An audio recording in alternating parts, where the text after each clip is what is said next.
అంటే సినిమా బాగుందా లేదా అని జడ్జ్ చేయడానికి మీరు అంటే ఎన్ని వేల సినిమాలు చూసి మీరు సినిమాల మీద ఒక ఒపీనియన్ ఏర్పడి ఉంటుంది, లేక అసలు సినిమాలు చూడాలి? లేదండి, జనరల్గా ఏ సినిమా చూసినా మనకంటే పర్సనల్గా ఒక ఒపీనియన్ ఉంటుంది. అవును.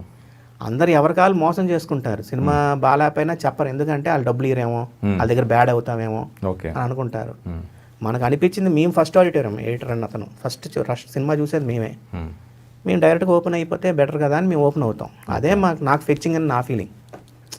ఇంతమందిలో నాకు ఎందుకు గుర్తుపోయిందంటే ఇతను ఫ్రాంక్గా చెప్తాడు అనేది. మాది తప్పు అవ్వచ్చు, కొన్ని తప్పులు అయ్యాయి కూడా జడ్జ్మెంట్లు, బట్ 90% కరెక్ట్గా ఉంటాం. ఎందుకంటే మేము ఈ సీన్ వస్తుంది అంటే ఈ సీన్ కాదు, ఈ సీన్ అనుకున్నదే వచ్చింది అనుకోండి, సార్ రొటీన్గా ఉంది సార్ సినిమా అంటాం. మేము అనుకున్న దానికంటే కొత్తగా వచ్చింది అనుకోండి, సీన్ ఏదైనా ఎడిట్ చేస్తున్నప్పుడు మా ఊహలకి కొత్తగా వస్తే సినిమా బాగున్నట్టు లెక్క మాకు. ఆంధ్ర వాళ్ళకి ఏంటంటే నాకు మెయిన్ గెటప్ నచ్చలే. ఓకే.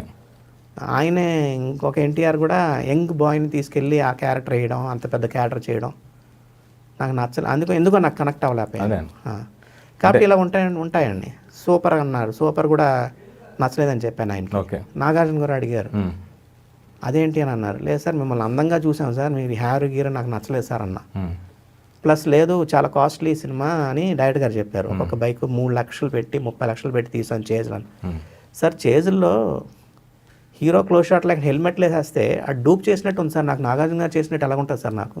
ఓకే. అదే మీరు 3 లక్షలు ఒక బైక్ అంటున్నారు, మా మదర్ని అడిగితే స్కూటర్ అంటారు ఆవిడ. ఓకే. మీకు తెలుసు మీ బైక్ అని, కాస్ట్లీ బైక్ అని, అందరికీ తెలియదు కదా అది.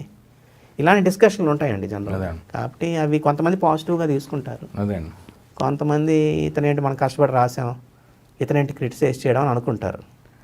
అవి జరుగుతూ ఉంటాయండి. సినిమా రిలీజ్ అయిన తర్వాత మాది కరెక్ట్ అయితే అంటే మీది దాదాపు నాకు తెలిసి 95% ఎప్పుడు కరెక్టే అవుతుంటుంది. 90% అవుతుందండి. ఎందుకంటే ఫస్ట్ ఐటమ్ మేము ఫ్రాంక్గా ఉంటాం, ఓపెన్గా ఉంటాం. మేము కొంచెం డైరెక్టర్ అందరూ అన్ని డిపార్ట్మెంట్లు చేసేయచ్చండి. అవునండి. మన ఇంట్లో మేకప్ మనమే పౌడర్ వేసుకొని కొట్టుకుంటే అది మేకప్, మనం బట్టలు సెలెక్ట్ చేసుకుంటే కాస్ట్యూమ్స్, బట్ అది ప్రాపర్గా ఆ సీన్కి ఎలాగుంది, ఆ సీన్కి ఎలా కావాలని వేసుకునేదే డిపార్ట్మెంట్ స్పెషలైజేషన్. అవును. అలాగే తీసిన అతను ఎడిట్ చేసుకోగలడు, బట్ తీసిన అతన్ని కంట్రోల్ చేసేవాడే ఎడిటర్. ఓకే. ఏది బాగుంది ఏది బాగాలేదని మూడో మనిషి చెప్పడం అనేది ఇంపార్టెంట్ అనేది నా ఫీలింగ్. ఓకే.